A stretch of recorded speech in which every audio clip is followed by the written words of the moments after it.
भैया light of कर दीजिए।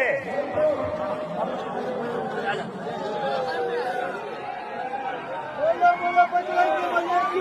7, 6, 5, 4, 3, 2, 1।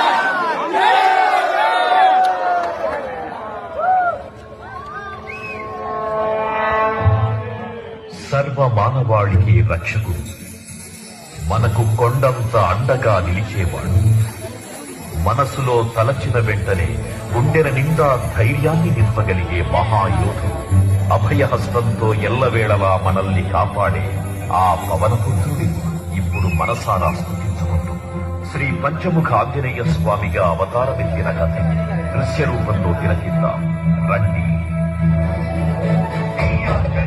ప్రసన్నాంజనేయం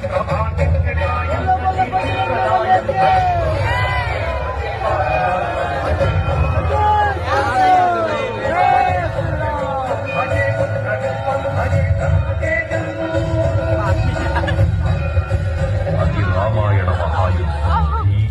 శ్రీరామచంద్రుని సారథ్యం వానర సైన్యంతో విజృంభిస్తూ లక్ష్మణస్వామి తనతో పోరాటం చేస్తున్న రావణుడి కుమారుడు ఇంద్రజిత్ తలని బాణంతో ఒక్క వేటుతో వేరు చేశాడు.